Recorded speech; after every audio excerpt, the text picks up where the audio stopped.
बिस्मिल्लाहिर्रहमानिर्रहीम। एक्सरसाइज 1.6 का third part start करते हैं, जो कि हम दो मेथड थे इस एक्सरसाइज में। तो हम सबसे पहले मैट्रिक्स इन्वर्जन मेथड को ट्राई कर रहे हैं। तो हर क्वेश्चन को हम मैट्रिक्स इन्वर्जन मेथड से स्टार्ट करेंगे, पहले सॉल्व करेंगे। तो दो हम कर चुके हैं, अब हम सॉल्यूशन स्टार्ट करते हैं थर्ड पार्ट का, और मैट्रिक्स इन्वर्जन मेथड हम यूज़ करेंगे। उसी तरह जिस तरह हमने पहले दो क्वेश्चन सॉल्व किए हैं, लिख देंगे we have the following equations.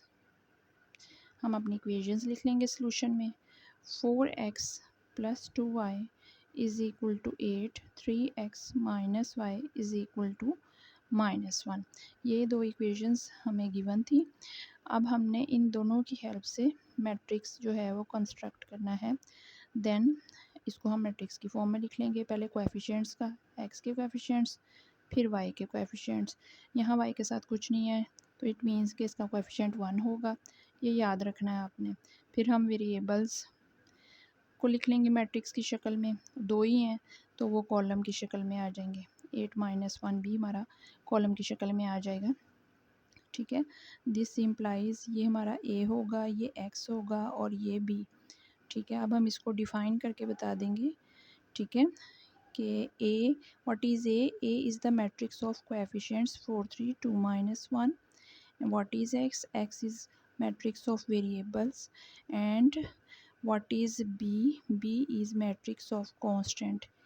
Her question में ये इसी तरह से आपने लिखना है कि ए मैट्रिक्स हमेशा मैट्रिक्स ऑफ कोएफिशिएंट होगा, x matrix matrix of variable होगा, और बी मैट्रिक्स हमेशा मैट्रिक्स ऑफ कांस्टेंट्स होगा, जो कि इक्वल की दूसरी साइड पे लिखे हुए होते हैं, ठीक है। तो अब हम इसका मतलब है कि हम ये इक्वेशन सॉल्व क्यों कर रहे हैं, इन एक्स वाई की वैल्यू के लिए। तो फिर इसको तो हमने एक्स कहा है, तो अगर एक्स यहाँ रह जाए तो ए इधर आ जाएगा, तो ए इनवर्स बी बन गया ये, ठीक है। अब क्योंकि ए का इन्वर्स है तो हमें ए का डिटर्मिनेंट चाहिए और एडजॉइंट चाहिए। तो हम यहाँ पे ए का सबसे पहले डिटर्मिनेंट फाइंड करेंगे। ए के डिटर्मिनेंट के लिए हम सबसे पहले उसको नोटेशन की फॉर्म में लिख लेंगे। 4 × -1, 2 मल्टीप्लाइड, और माइनस के बाद यहाँ इक्वली माइनस आएगा, 2 × 3। पहले डायगोनल एंट्रीज़ को मल्टीप्लाई करते हैं और माइनस के बाद फिर नॉन डायगोनल को। ये -4 और -6। तो फाइनली आपके पास दिस इम्प्लाइज हमारा ए डिटर्मिनेंट जो है वो -10 आ चुका। क्योंकि ये नॉन सिंगुलर हो गया हमारा मैट्रिक्स, तो अब हम फ़ौरन से इसका एडजॉइंट फाइंड आउट कर लेंगे। एडजॉइंट में आपको पता है कि डायगोनल एंट्रीज़ को हम चेंज कर देते हैं, इंटरचेंज कर देते हैं, ये अपनी जगह बदल लेती हैं, और नॉन डायगोनल एंट्रीज़ का हम साइन चेंज कर देंगे, ठीक है, इस तरीके से। तो ये एडजॉइंट हो जाएगा, ठीक है। अब हमने ए इनवर्स का फार्मूला जो है वो लिख देना है। And you know A inverse is adjoint of A over determinant of A, ठीक है। इसमें जब वैल्यूज़ पुट कर देते हैं तो दिस इम्प्लाइज फिर ए इनवर्स कुछ इस तरह से बन जाएगा हमारे पास, -2, 4 और ये -10 है। तो ये जो डिनोमिनेटर है तो इसको हम अलहदा से करके यूँ के फ्रैक्शन की शक्ल में लिख लेंगे, ताकि ये इस मैट्रिक्स की हर एंट्री के साथ मल्टीप्लाई हो सके, ठीक है। अब नेक्स्ट स्टेप में हम इसको इन सब के साथ मल्टीप्लाई करवा देंगे, ठीक है। तो -1 × -1/-10, -2 × -1/10, -3 -1/10 एंड 4 × -1/10। इस तरीके से नेगेटिव नेगेटिव मल्टीप्लाई होके पॉजिटिव हो जाएगा, और ये कैंसिल भी हो रहे हैं, ठीक है। तो इसको हम कैंसिल कर देते हैं। ये हमारे पास पॉजिटिव यहाँ पे 1 रह गया, तो 1/5। ये नेगेटिव नेगेटिव पॉजिटिव कैंसिलेशन नहीं हो रही, तो न्यूमरेटर को न्यूमरेटर से मल्टीप्लाई कर दें, ठीक है।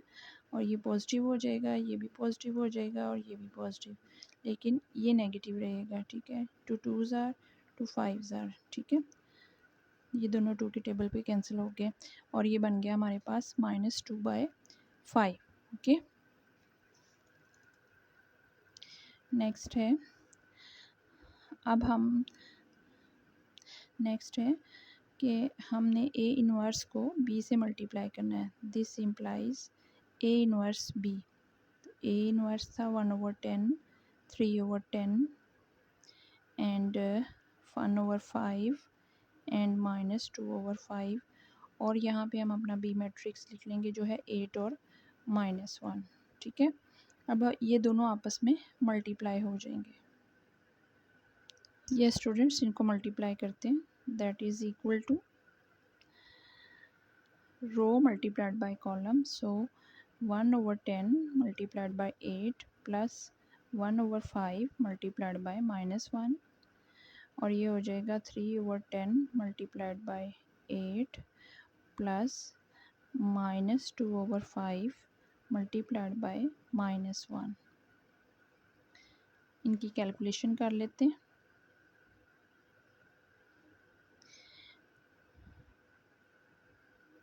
इनकी कैलकुलेशन कर लेते हैं।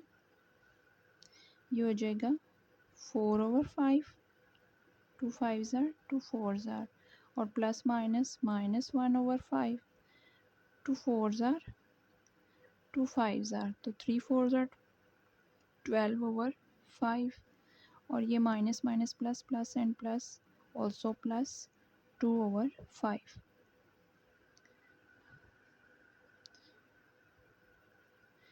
अब क्योंकि इन दोनों फ्रैक्शंस के सेम डिनोमिनेटर्स हैं तो 4 - 1/5 हो जाएगा। इनके भी डिनोमिनेटर सेम है तो 12 + 2/5। सेम डिनोमिनेटर्स हों तो जो भी डिनोमिनेटर सेम होता है वही हम एक बार लिख लेते हैं अपने एज अ डिनोमिनेटर, और न्यूमिनेटर्स को माइनस हो रहे हैं तो माइनस कर देते हैं। ठीक है, प्लस हो रहे हैं तो प्लस कर देते हैं। इसमें हमें एलसीएम लेने की ज़रूरत नहीं पड़ती। ठीक है, ये बात याद रखनी है आपने। अच्छा जी, इसको मज़ीद सॉल्व कर लेते हैं। तो ये बन जाएगा हमारे पास 3/5 और ये 14/5। ठीक है, तो हम यहाँ लिखेंगे because x is equal to a inverse b, this implies, अभी मैट्रिक्स लिख देना, x को हमने मैट्रिक्स का, तो ये सॉल्व करके ये बन गया तो हम इसकी जगह पे इसको लिख देंगे। अब हम कंपैरिजन करेंगे। ठीक है, तो दिस इम्प्लाइज हम बता देंगे कि ऊपर वाली वैल्यू x की है and y is equal to 14/5। So third part is complete. ये स्टूडेंट्स फोर्थ पार्ट सॉल्व करते हैं। Solution, we have the following equations: 3x minus 2y is equal to -6, 5x minus 2y is equal to -10।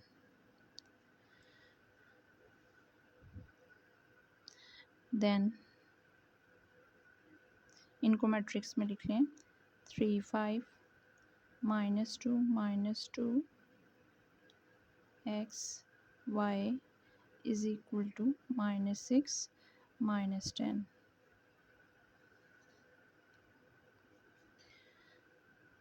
तो यहाँ पे लिख देंगे this is a, this is x, this is b, this implies a is equal to matrix of coefficients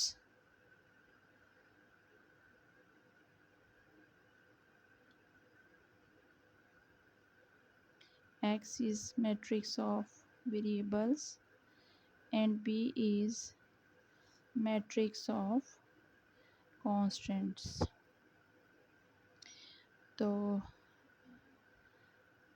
therefore फिर x क्या हो जाएगा, x हो जाएगा a, इधर आ जाएगा a इनवर्स b। तो अब हमने a का इनवर्स फाइंड करना है तो a का ही हम लेंगे एडजॉइंट और डिटर्मिनेंट। तो सबसे पहले डिटर्मिनेंट फाइंड कर लेते हैं। 3 5 -2 -2, डायगोनल एंट्रीज़ को मल्टीप्लाई करते हैं। 3 मल्टीप्लाइड बाय -2 -2 मल्टीप्लाइड बाय 5, -6 + 10 यानी 4। हमारे पास आ गया। ठीक है, इसके बाद हम एडजॉइंट जो है वो फाइंड कर लेते हैं। तो एडजॉइंट के लिए एडजॉइंट ऑफ ए, जब हम एडजॉइंट फाइंड करते हैं तो डायगोनल एंट्रीज़ को इंटरचेंज कर देते हैं। -2 ऊपर और 3 नीचे आ जाएगा। जो नॉन डायगोनल एंट्रीज़ हैं वो अपने साइन बदल देंगी। ठीक है, तो ये 2 हो जाएगा और ये बन जाएगा -5, इस तरीके से। ठीक है, सो हमारे पास एडजॉइंट भी आ गया और हमारे पास डिटर्मिनेंट भी। तो फिर ए इनवर्स का फार्मूला लगा दें। ठीक है, सो हम अब ए इनवर्स का फार्मूला लगा देंगे। अब हम ए इनवर्स का फार्मूला लगाएंगे। This implies A inverse is equal to adjoint of A over A determinant. ये इस तरीके से। अब इसमें हम values put, yes, this implies हमारे पास एडजॉइंट ऑफ ए है -2 -5 2 एंड 3। ठीक है, ये ए इनवर्स है ओवर, यहाँ पे हम लिख लेते हैं डिटर्मिनेंट, और डिटर्मिनेंट हमने फाइंड किया था 4। ठीक है, तो ये हो जाएगा 1/4 इंटू -2 -5 एंड 2 3, इस तरीके से। अब ये 1/4 मल्टीप्लाई हो जाएगा, इसे हम मल्टीप्लाई करते हैं। -2 multiplied by 1/4, 2 multiplied by 1/4, -5 multiplied by 1/4, 3 multiplied by 1/4। Finally ये हमारे पास -1/2, ये 1/2, ये -5/4 और ये 3/4। सो ए इनवर्स आ गया। अब हम ए इनवर्स बी मालूम करेंगे। तो हम यहाँ पे लगाएंगे ए इनवर्स बी।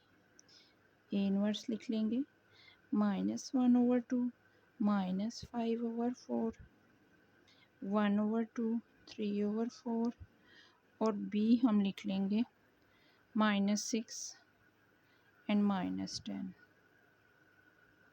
अब इनको हम मल्टीप्लाई कर लेते हैं आपस में इस तरीके से, रोज़ मल्टीप्लाइड बाय कॉलम्स।